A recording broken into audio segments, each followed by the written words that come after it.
Halo Bola Mania, hari ini saya Venilia akan menemani kalian semua dalam program Bicara Bola yang akan mengupas mengenai isi dari tabloid bola yang terbit pada pagi hari ini. Dan tentunya juga untuk mengantarkan kalian ke pertandingan-pertandingan yang akan terjadi akhir pekan ini. Di studio saat ini sudah ada Dwi Widijatmiko dan juga Anggun Pratama selaku wakil redaktur pelaksana dari tabloid bola. Halo, apa kabar? Halo Feni. Sangat semangat sekali sepertinya ya. Dan kita tidak akan membahas mengenai bola dulu nih, karena ada juga yang harus kita bahas yaitu dari dunia basket, di mana IBL 2017 atau Indonesia Basketball League sebentar lagi akan bergulir nih. Ada perubahan yang terjadi di IBL 2017 terutama mengenai perekrutan pemain asing nih. Jadi masing-masing tim diwajibkan untuk merekrut 2 pemain. Bener ya, ini ya Anggun ya? 2 pemain asing tepatnya. 2 pemain asing tepatnya. Dan sebenarnya kenapa sih perubahan ini harus dilakukan? Ya, rangkaian IBL 2017 dimulai dari bulan ini ya. Pembukanya secara nggak langsung adalah dengan draft pemain asing.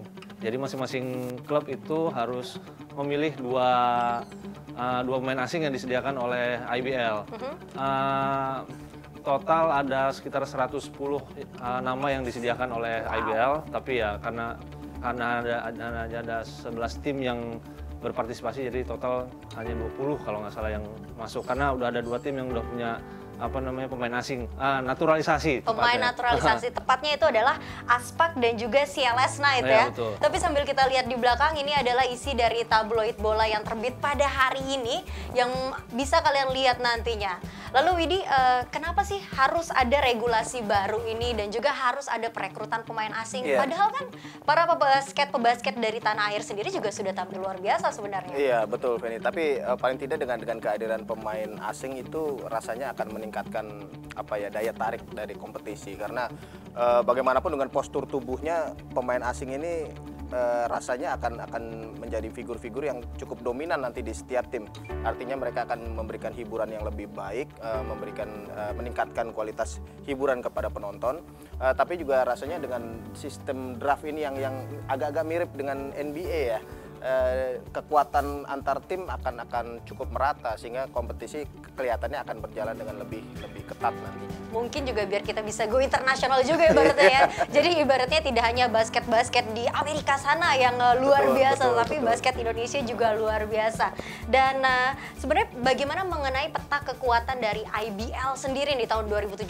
Apakah kira-kira di 2017 ini masih akan tim yang sama yang memberikan dominasi di basketball Indonesia? Iya, dalam beberapa tahun terakhir mungkin cuma 2 ya yang tim yang berjaya di kompetisi basket di nasional, ada Aspak dan Satria Muda. Tapi kita lihat tahun kemarin CLS berhasil keluar sebagai juara. Artinya barangkali mulai terjadi perimbangan kekuatan, dan mudah-mudahan dengan adanya sistem draft ini dan juga dengan beberapa perpindahan pemain itu kompetisi akan lebih ketat sehingga juaranya mungkin bisa baru nih Feni. Ya benar sekali. Lalu kemudian ada perubahan apa lagi sih dibandingkan IBL 2016 dan nantinya yang akan terjadi di IBL 2017, Gun? Kalau dari perubahan yang pasti keberadaan draft ini, pemain asing ini jadi yang paling utama ya, karena tahun lalu nggak ada. Jadi sekarang untuk pertama kalinya ada sistem draft seperti ini. Jadi ini bener kata Mas Wi tadi yang ngikutin di NBA. Cuma beda kalau di NBA milih draft itu buat pemain-pemain rookie ya, pemain muda dari universitas. Kalau ini untuk pemain asing, bedanya sih itu. Sama jumlah peserta tahun ini jadi cuma 11, tahun lalu ada 12. Wah, berkurang 1 ya? Berkurang 1. Ya, dan ini adalah pemain basket di IBL 2016 yang memberikan permainan sangat luar biasa sekali, yaitu Mario Wushang. Wow, mungkin masih di CLS sekarang. Masih di CLS juga ya? bikin CLS salah satu masih tim yang apa ya kandidat terkuat juga buat mengulang juara musim lalu.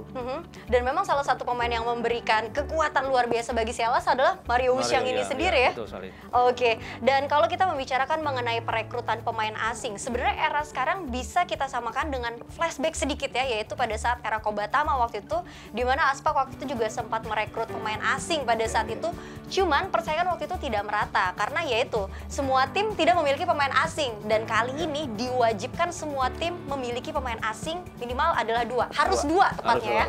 Benar sekali. Dan rasanya dengan peraturan bahwa satu pemain itu bisa bebas postur tubuhnya, Feni, kemudian yang nanti draft kedua itu maksimal 188 cm. Artinya di sini ada peraturan yang membuat semua tim ini bisa merata kapasitas dan juga kualitas pemain asingnya.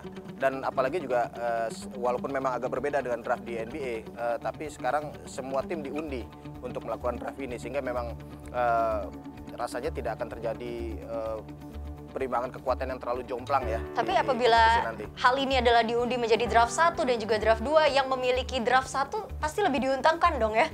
Ya itu dia, makanya di pas kemarin draft kedua yang ronde kedua yang dapat undian dapat pertama gantian jadi yang dapat kedua terakhir justru. Yang dapat jadi terakhir. di switch. Oke. Baiklah, kalau begitu nanti kita masih akan ngobrol-ngobrol lagi, tapi bukan dari dunia basket lagi nih. Kira-kira kita akan membicarakan apa? Tetap di Bicara Bola.